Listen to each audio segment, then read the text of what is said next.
समझ नहीं आ रहा अपने सैलरी इंक्रीमेंट का क्या करूं। बेटा इतना क्या सोच रहा है? अपने म्यूचुअल फंड्स के एसआईपी का टॉपअप करा ले। This is the right time. क्या समझ में नहीं आया? बेटा इतना क्या सोच रहा है? अपने म्यूचुअल फंड्स का एसआईपी टॉपअप करा ले। This is the right time. आप समझा?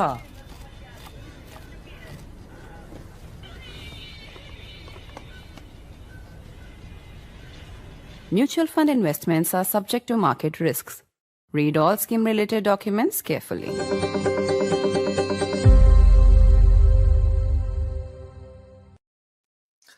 The Prime Minister has responded for the first time since Donald Trump slapped a 50% tariff on India. In a sharp rebuke of the American president, Prime Minister Modi has said that India will not compromise when it comes to the interests of those in agriculture, dairy, and fishing. The Prime Minister also made another somewhat cryptic remark. He said he knows he will have to pay a personal price for this, and he is ready. On this special broadcast, we continue to look at both the politics and the geopolitics after Trump has brought a hammer down on Indo-U.S. relations, upending rules of global diplomacy as well as global trade. I'm Barkha, you're with the Mojo Story. The Prime Minister has responded in a sharp rebuke of Donald Trump without naming him even once. Prime Minister Modi said that India would not compromise when it comes to the interests of those who work in farming, fisherfolk, dairy, and India was ready to take what came with this position. He also added that he knows that he would have to pay a personal price and he was ready for this. These were the Prime Minister's first remarks after Donald Trump gave a rather clueless I don't know answer when quizzed about America's own trade with Russia, and then proceeded to slap 50% tariff on India. Meanwhile, NSA Doval is in Russia and has announced an impending visit by Vladimir Putin to India very soon. This even as the Prime Minister heads to China for the SCO summit at the end of August. Global geopolitics is changing. Everything is in a state of churn. And forget everything else. After attacking India for its purchase or our purchase of oil from Russia, now it seems Trump is getting ready to meet with Putin. In fact, the day Ajit Doval was in Moscow, so was Trump's own envoy, Steve Witkoff. On the program today, we asked three top experts where they see this dynamic going from here. Is this transitory? If Trump manages to broker some sort of deal between Ukraine and Russia, will the tariffs be forgotten? And even if they are, can India ever forget the way Donald Trump has behaved and acted in these last few days? Let me introduce our guests on the program today. If we can bring them up now. We're joined by military veteran General Raj Shukla. Welcome to the program, sir. Also joining us is a veteran diplomat, Ambassador Dr. Mohan Kumar. And I believe that Indrani Bakshi, who's the CEO of the Ananta Aspen Institute, should be with us any moment now. In fact, I can see her there at the back end. Welcome, Indrani. Indrani there, the CEO of the Ananta Aspen Center. It's good to see you. Before we get started, I just want to play out the Prime Minister's statement, and that should take us straight into the heart of the debate. Take a look. Soybean, सरसों, मूंगफली, सभी का उत्पादन record स्तर पर बढ़ा है। साथियों, हमारे लिए अपने किसानों का हित सर्वोच्च प्राथमिकता है।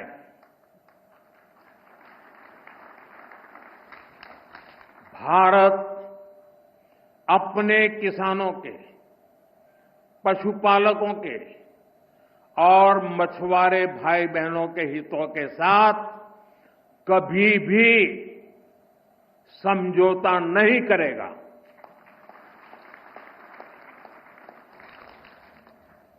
और मैं जानता हूं, व्यक्तिगत रूप से मुझे बहुत बड़ी कीमत चुकानी पड़ेगी, लेकिन मैं इसके लिए तैयार हूं। मेरे देश के किसानों के लिए, मेरे देश के मछुआरों के लिए, मेरे देश के पशुपालकों के लिए आज भारत तैयार है।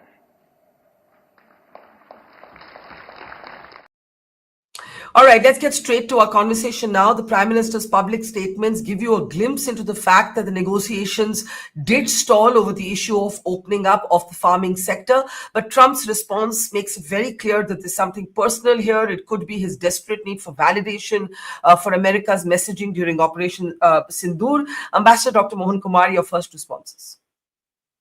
Well, thank you very much for having me. I think it's good that the Prime Minister has stated the obvious. Even in the WTO negotiations of which I was a part, even in the Uruguay around 20 years ago, and things have since then only remained the same. I wouldn't say have gotten worse. India's agriculture actually is a sector that hasn't been able to subject itself to meaningful reform. It hasn't become productive. And in my conversations with farmers, I get the feeling actually in some ways the land holdings have even become smaller. Given this situation and given the fact that we are unable to motivate the farmers of Punjab and Haryana to shift from rice to cash crops, and you saw the agitation when the eminently sensible farm bills were introduced, they were not accepted. So I think the Prime Minister is stating the obvious when he says, I would say some things in agriculture, some things in dairy, and some things in fisheries are absolutely non-negotiable. I wouldn't say everything in agriculture, everything in dairy, but maybe we can talk about it a little later. For now, I'm glad he has laid down this red line. This is a non-negotiable red line. Any Indian trade negotiator will tell you everything else is up for grabs, but not this particular sector. Indrani Bakshi, do you believe, however, that what has happened or what continues to play out every day between Trump and India is strictly to do with trade, is strictly to do with disagreements over the sectors that Dr. Mohan Kumar, Ambassador Mohan Kumar just listed? There seems to be something else going on here. Trump's pivot towards Pakistan, whether that's because Pakistan has a lobbying firm led apparently by Trump's former bodyguard, or whether it's because of interest in Iran or Trump's business links to Pakistan's crypto council, I do not know. But there are talks about Munir getting invited for a second luncheon to Washington. There is Trump's sort of very obvious personal pique. There is something else where the disagreements over farming, fishing, and dairy do not fully explain what's actually going on here. What is going on here? Hi, Barkha. Great to be on your show. Honestly, I mean, we can speculate, of course. I do believe that, like you, that it's not really, it's not only the trade negotiations, because India's trade bottom lines or trade no-go areas have been known to the world for a very long time. And as Ambassador Kumar just said, even in the WTO negotiations, I mean, at this moment, I'd say that WTO is an institution only in name. But there is definitely in the, I'd say these are two parallel tracks. They have converged somewhat. I'd say apart from the trade negotiations, which stalled on agri-dairy and soy, the other bit is, I think, much more personal and much more connected with the Sindoor optics around the Sindoor ceasefire. And I'd say that is a personal sort of affront that Trump has. Some have even told me that in September, October last year, when he went to the Quad Summit in Delaware, and Trump then tweeted that he was waiting to meet his friend Modi. I think somebody advised Prime Minister, it was a silly advice in retrospect. It was silly advice even then, not to meet him because they didn't get a date with Kamala Harris, the Democrat candidate. And he didn't, and that was taken amiss very much at the time. I thought they had actually patched up with the February summit, but clearly not. And the Sindoor bit, I think, left a very, very sour note in the relationship. I think the final sort of nail in the coffin, so to speak, would have been the conversation between PM and Trump on the 17th of June. So that, I think, my sense is these are something that came in the way. I can't hear you, Barkha. I said, sorry to interrupt, but this conversation that you refer to between PM and Donald Trump is, I'm assuming, when Trump leaves Canada to head back, he meets with Asim Munir and he invites Prime Minister to come and meet him. And that is the phone call in which the Prime Minister tells him that India will never accept mediation. That is the conversation. And you believe that that conversation was the final sort of proverbial nail in the coffin. Yes. That conversation, I think, where basically PM sort of read him the riot act, that there was no mediation, or there was no mediation that happened between between India and Pakistan. And if you go back, you will find a very stern video readout of that conversation by the Foreign Secretary Vikram Misri. That went down very poorly with Trump. Everything went downhill from there. Everything. And just before I come to General Shukla, there's also some perception that the comments the Prime Minister made, perhaps provoked by domestic politics, that J.D. Vance Indrani called him, and he called him 3 to 4 times in 1 hour, and then there's a little titter in Parliament, and then the Prime Minister called him back, and so on. You think that would have also gone down poorly? Because hours later came the Trump announcement on the first set of tariffs. And I don't think for Trump it's personal. It's not like he was batting for J.D. Vance, and it was. J.D. Vance, the fact that J.D. Vance called PM, in fact, I believe that J.D. Vance and the Prime Minister actually now enjoy a very good personal relationship after his visit here in April. But I think the president is much more concerned about himself, and I don't think what J.D. Vance said or did that night mattered that much. Okay, so General Shukla, we have two very interesting and different dimensions of this crisis. From Ambassador Dr. Mohan Kumar, we have the non-negotiables, the historical non-negotiable spaces in farming, fishing, dairy. From Indrani, we have that sense of personal, an ego bruised, for lack of a better word, seeking validation, not receiving it, feeling a personal affront, and Trump is like that. From you, the strategic sort of confusion, for lack of a better word, the balls in the air. We just had the Deputy Chief of Army talk about China's very active support to Pakistan in Operation Sindoor.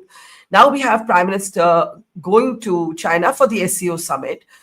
You have the announcement from Ajit Doval that Putin is coming here. The dates have been nearly finalized. That's what Mr. Doval has said.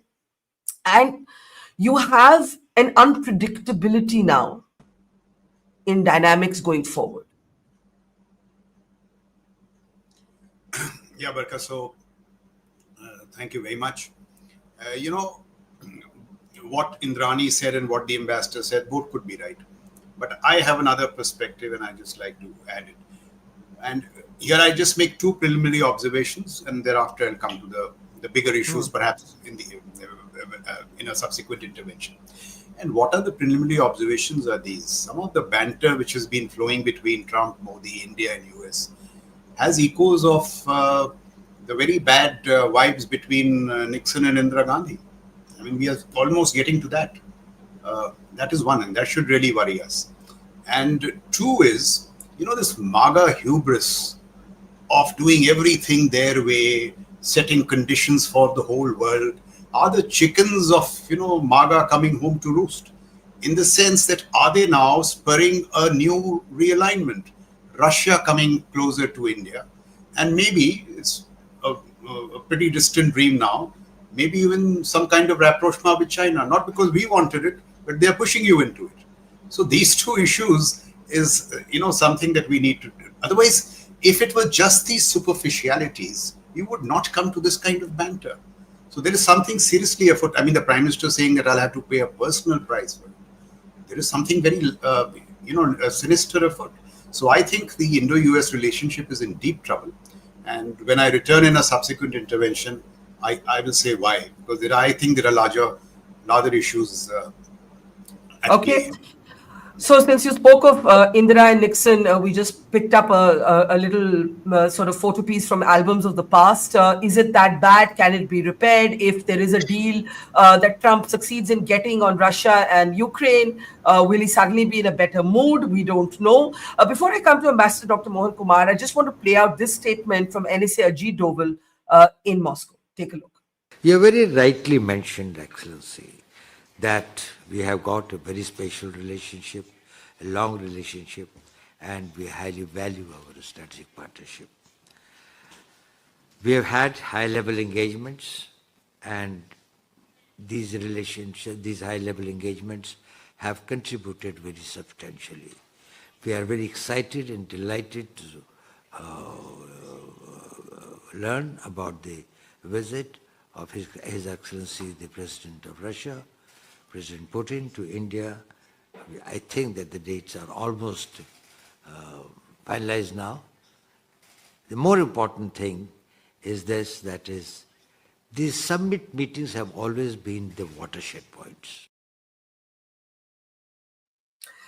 Right. So, Ambassador Dr. Mohan Kumar, some of these visits are pre-scheduled. So, Mr. Doval was meant to go to Russia, but it requires a different, basically telling off of Trump at this moment. Modi going to China, Putin coming to India. But guess what? Trump is also going to meet Putin, possibly, American media reports. Steve Witkoff, Trump's envoy, is in Russia the same day as Doval. If you look at the trade numbers, which MEA, our foreign ministry, finally calls out, you see a $3.5 billion trade value between US and Russia in last year alone, including in import of fertilizers, as well as sort of the import of uranium and so on. The numbers are on our screen, $1.27 billion of just imported fertilizers in 2024. The staggering hypocrisy has been called out by India. But now what?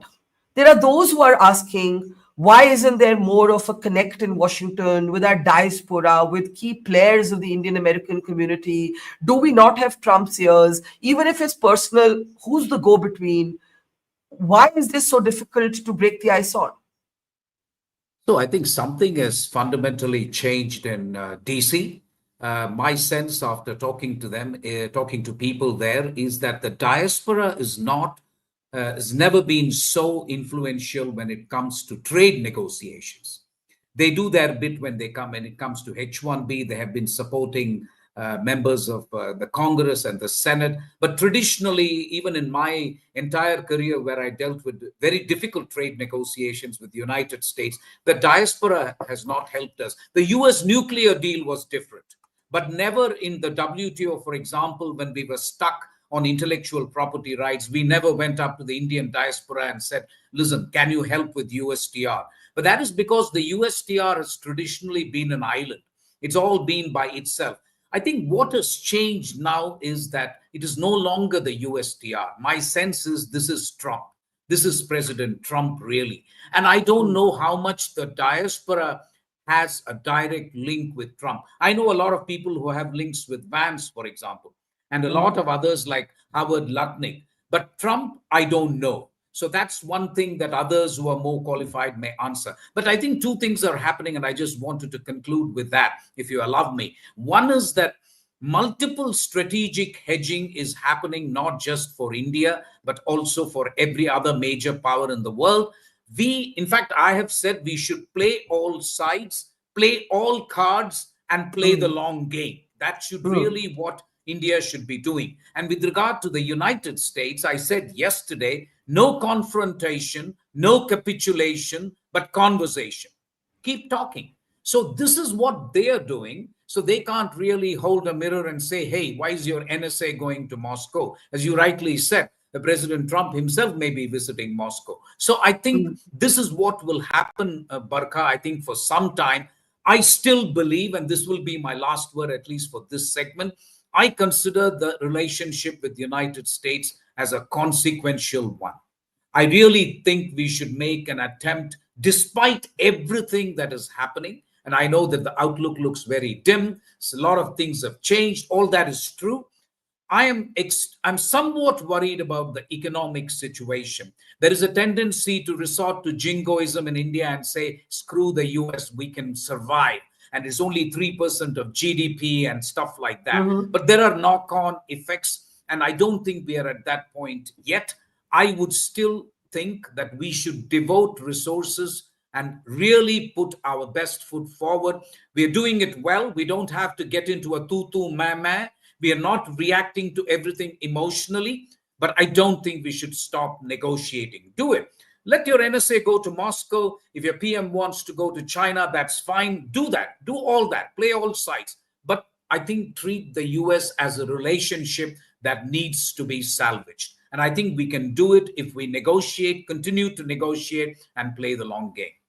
So let me take that to Indrani Bagchi. Indrani, do you believe that we are still at the point where you can talk in terms of, we've said no capitulation, but that no confrontation?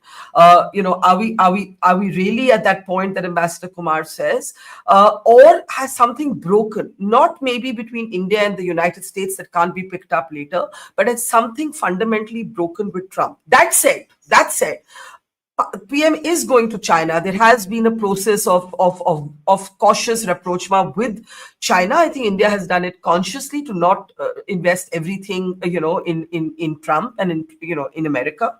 But haven't we crossed in a way that moment where this can be repaired, or have stranger things happened in geopolitics? No, we have not crossed it at all. I mean, please understand that, and I'm only quoting a White House official, albeit a Biden White House official, only last year, that when I was meeting them in Washington, they said, we have never come across a more pro-American prime minister from India ever. And PM has absolute faith in the relationship. Yes, things may have gone wrong between him and Trump, because this is definitely something that has soured at the very top. It is not. It's not among the negotiators. Second, please remember that USTR is no longer that island, because USTR has been downgraded and has been brought under the Commerce Department. So Howard Lutnick is actually Jameson Greer's boss. So there are dimensions there as well. And the last thing I will say is, agri-trade, and I refer you to a super piece by Harish Damodaran this morning in Indian Express, that agri-trade between India and the US is booming. There is a huge surge in agri-trade. The issue is actually it's GM crops, which are illegal. It's illegal in India. It's dairy because of obvious reasons, and soy. Trump is very, very keen on soy because he's lost his biggest market, which is China. And soy farmers are actually MAGA. So he needs a new market, because the Brazilians and Argentinians are flooding the market, have taken the China market as well. So he needs a big market. We take a lot of soy in the form of soya oil, not as in the form of soybean, which comes under GM crops. But soya oil derived from the same GM soybean is exempt from this particular blank sort of block in India. And we take that, but not too much, because US doesn't produce that much of soy oil. But that apart, nuts and stuff that we've taken, and we granted all of those in the trade negotiations. We've given all of those. We actually wanted a 0 for 0 on so many sectors, which Trump did not, because there people said, no, we want a baseline tariff of 10%, or which is now a baseline tariff of 15%. So it's not just the deal, but this is it. I mean, I've heard people say this here. This is actually a 1991 moment. It is not a 1971 moment. It is a 1991 moment, because this is an opportunity for India to actually make the kind of changes domestically that we should have, and that Ambassador Kumar referred to in the beginning. So I will leave it at that. So, General Shukla, let me pick that up, because you said that this moment reminded you of Nixon and Indira. It's got that personally damaged. And I think nobody disagrees that something has gone wrong, and that for Trump, this is personal. And Modi is, the Prime Minister is talking about paying a personal price. Nobody quite knows what he's seeing as that personal price. But that this is a moment of economic opportunity. 91 is when India's economy opened up. We can actually use this moment to create an economic opportunity. That still leaves me with certain questions about security. Trump's sort of pivot, or I don't know if I should call it a pivot, but the sort of, kid glove treatment for Pakistan, for Asim Munir. The first lunch was seen in the context of strikes on Iran. If there is to be a second lunch, and it's not corroborated, but there are media reports that Munir has been invited back to Washington, what do we make of it all? It's so confusing. We're trying to keep a door open with China. Pakistan is a vassal state of China. Pakistan is cozying up to Trump. Trump is responding. Things are strained between us and Trump. We have problems with Bangladesh. Some would say the 3.5 front war that we've been prepping for in some ways is upon us. So we at least have to be ready for it. So, I didn't say it was a 1971 moment. I said echoes of the 1971 moment. Okay. And why I say that, I'll just lay out 5 to 6 issues which we don't address. If we don't address, we might get into the 71 moment. And here, both India and the US are at fault. So what are those issues? The first is, which I've been, saying for a while, there have been major swivels in geopolitics, this whole transition to national security, technologies, and the character of war. Such deep changes that our strategic foreign defense policy outlook, unless they transform, will be constantly behind the curve. So that's the first point. Second point about the US is this, that it is not only a contested hegemon by China. I'll give you one piece of metric. By 2035, percentage of global GDP will be 24% China, 14% USA. 24-14. And this is when you take into account all the adverse demographics and all of China. Now, if that is the reality which the MAGA camp realizes, it is my belief that they have decided to move out of Asia. So you have a contested, retreating hegemon, which means two things. India will be on its own, and USA doesn't need India to balance China. And now look at the other issue. When in the Biden era, we talked of stars to the seas, then we had Indus and this. What has what has come out of the pipelines? Look at the modern security architecture, the intimacy, Israel, USA, Pakistan, China. There are direct flows. And here both bureaucracies just go on and all, star to the seas, nothing flows out. So unless something happens, that is another issue. 3, I think now, what really rattles the West is the strategic autonomy, which is that India won't pick a side. That we'll buy oil from Russia, we'll do trade with USA, engage with Iran. This really hits them. And we must exercise strategic autonomy, but where are your own capacities? AI, defense. If you don't build these capacities, your strategic autonomy is on uncertain pillars.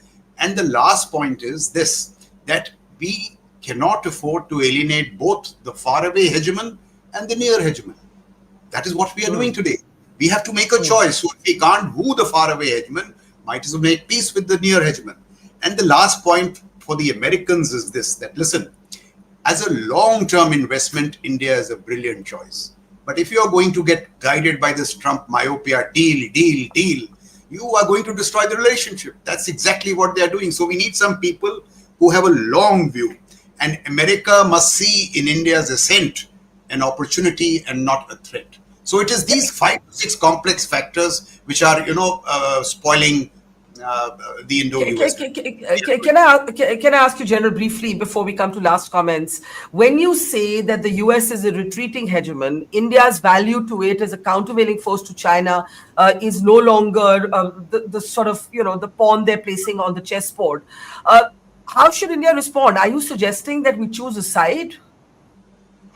Do you have any other option? Tell me. Can you eliminate both? But if we had chosen a side, where would we be today? We were trying to choose a side, but I mean, choose a side in what? See, the point here, it is not really energy security. Energy security, we have other options. It is technological sovereignty. Where do we get our technologies from? The lesson from Sindoor was that platforms are unimportant. It is the wraparound technologies, EW, cyberspace, which make all the difference. We were hoping our technology partner was with USA, so stars to the seas, but see what's happened. So this is how, I don't have prescriptions, but this is how grim geopolitics is. And we therefore have to be very agile. We cannot afford to be lazy. Just when innovation was required so much, we have regulation coming back. We are to blame for this. All these startups in defense and all, you ask them. So we have to understand the gravity of the problem. And I'm saying some of the issues are of our own making. If the Americans know that you are so weak on these issues, of course they'll squeeze you. Okay, before we come to final comments, Trump was asked by American reporters, why are you not penalizing China for buying oil from Russia? Why are you singling out India? And this is what he said. Let me go, please. Indian officials have said that there are other countries that are buying Russian oil. It's okay. Like China, for instance, It's buys okay. more. Yeah. Why are you singling India out for these additional sanctions? It's only been 8 hours, so let's see what happens over the next. Sanctions you're going to see a lot more. So this is a taste of. You're going to see a lot more. You're going to see so much secondary sanctions. Yes, ma'am. Sorry. So you're going to see a lot more. May mean that it doesn't end here. What I want to ask all three of you in final comments is what happens next. So I'll start with you, Ambassador Dr. Mohan Kumar. You believe that this is not over. Keep talking. Don't give in. Don't give up. Right? Neither give up nor give in. And keep going at it and something will emerge. Is that something going to depend also on the dynamics of how Trump's attempt to once again get Russia and Ukraine to stop their conflict? I mean, imagine for a moment, let's war game this, that happens, because we now have Fox News confirming that Trump is open to meeting Putin. We have Marco Rubio saying that the US envoy, which is Steve Witkoff, will return with the Russia-Ukraine peace framework from Moscow. So, I mean, for me as an Indian, it's like you guys can do whatever you want to with Russia. Maybe 3 weeks later, Trump will be calling Putin his friend, and look at the name calling with India. That's it. Putting sentiments aside, where do we go from here? So I still believe that it's wrong to compare ourselves with China. I wouldn't do it if I was a negotiator. Go and tell the US, why are you taxing China less and why are you taxing India more? I would stand by the merits of my own relationship. There are three things I would look for if you're looking for external factors. First, I would look for the midterm elections and the issues that will impact midterm elections, particularly cost of living and stuff like that. Second, I would watch out for this big, beautiful deal between US and China, if it does come about. Or as he said in response to a person who asked the question, that why are you jumping the gun? I'm going to tax China too. That was my interpretation of what Trump said. So we'll wait and see what happens between US and China, and of course, Russia, Ukraine. Meanwhile, there is no harm in India. Number one, as I said, playing all sides. Don't foreclose options, whether it is buying oil from Russia or whether it is dealing with China. Both Russia and China are your neighbors. They are going to be there. America is far away. So I wouldn't ever suggest that we foreclose options with these two countries. So you continue to do what you're doing. All I'm saying is, with regard to the US, you will find that the geopolitical situation shifts, and then you will find your negotiations will also change one way or the other. Wait for it. And there are two important things which are on the line here. One is the Quad meeting. We haven't had the chance to talk about it because there is a Quad summit, and who knows, that may have to be postponed, but I don't want to second guess anybody, because unless Trump comes, you can't have a summit. And the second thing is there are other issues in the relationship that are on the line, like the 10-year defense treaty, for example. I don't see that happening also in the short term until we fix this deal. So in many ways, I think, Barkha, a lot hinges on this trade deal. But at the same time, I would say that don't worry too much about the external factors. Keep looking at it, but don't foreclose your options yet. Okay, General Shukla, do you agree? Before I give Indrani the last word, the Quad could be postponed. I mean, I can't imagine the Quad happening in these circumstances, but who knows? I mean, we have seen stranger things, all of us, in our many years of covering seemingly adversarial countries that then find a moment to, bring to meet at the dialogue table. So, Barkha, a year back, I was pretty rosy-eyed about the American relationship. I am no longer. There was a lot to worry. See, where do you end? What is the argument? Is it oil? Suddenly it becomes our weapons from Russia. The other day I heard Steve Bannon, who's at the heart of the MAGA camp, argue that the H-1B was a lie. He says that this business that there is no American talent, so Indian talent must come in, is a lie. He says Americans are talented. Companies have kept US talent out and got Indian talent in. Now, if these are going to be the unending series of arguments, the relationship is fraught. So the MAGA camp it is impossible to deal and negotiate with the MAGA camp. Sorry to say so, they are a set of madcaps. It is just impossible to deal with them. But I mean, that's what you have. So what are you going to do? So I'm telling you. So so the prescriptions will come from the ambassador and Rani. They are the ones who have deeper expertise in this. I can just to me, it seems that now there is a lot to worry. I'm telling you, Indrani knows I was very rosy-eyed about the American relationship. And now see, from my own experience, DTTI to now, I've heard a lot of promises, platforms, yes, technology front and all. And some of the diplomat friends who tell me that Russia is a better partner, I'm tending to agree with them now. In terms of... My God. It is really back. Indrani has the last word. No, I was just going to say it is really back to the future then. If today you are feeling as a military veteran that Russia... I was very rosy-eyed about the Americans, and Indrani knows it. But somehow it's been very disappointing for the last 1.5 years. Fair enough. I think, Indrani, a lot of people may feel that way today because they're not looking at this through the lens of sort of informed historical context like all of you have. They're just saying, okay, there's this guy sitting in the White House and he's talking badly about it to India. Surely we can't take this. Now, we understand that, other countries have done worse. China has supported Pakistan and Pakistan's patronage of terrorism. And Pakistan, of course, is a direct affront to our security. My question to you is, since you do think that it is not past that stage of being repaired, what could repair it? The last part of your question, I have no idea. My sense is, circumstances throw up opportunities. The fact of, shall we say, the logic of the relationship, of the India-U.S. relationship has not changed, will not change. Because geography is the devil. General Shukla will tell you, and people in the army, people who fought Operation Sindoor, a couple of my friends said to me that we did not think we were fighting Pakistan. We knew we were fighting China. If that is the case, excuse me, your distant hegemon will end up popping up in your life sooner or later. We make peace. And I will say one more thing that General Shukla said, which is you cannot exercise strategic autonomy from the books.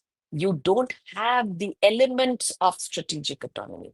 China can exercise strategic autonomy because China has the levers to address itself. At this moment, China has stopped the export of permanent magnets to the US defense system, even via third countries. That is real leverage. H-1B is not leverage.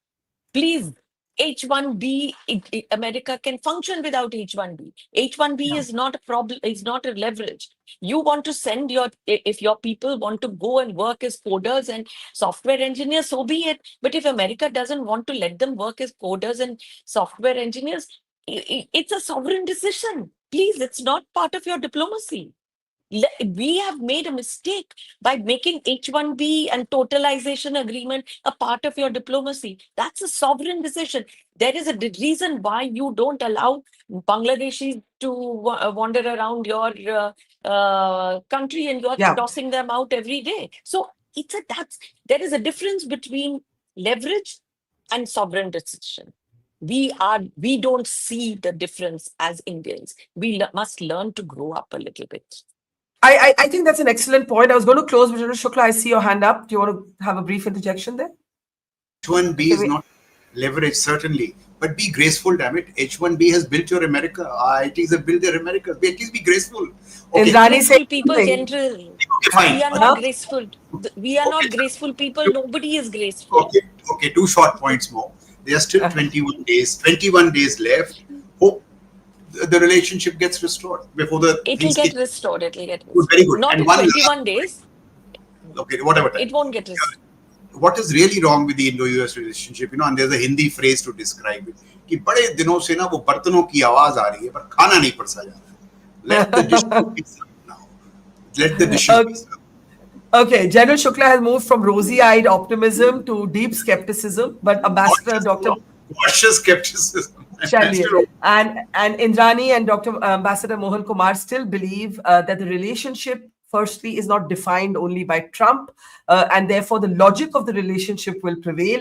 And I think there's a great point about China that was just made about China's not just support, but live inputs to Pakistan during Operation Sindoor. And I think, Indrani, I'm so glad that you made that point, because, we tend to just be soft about China because we don't know enough about China as a country. America is something we know, we understand its democracy, our fights play out in full public gaze.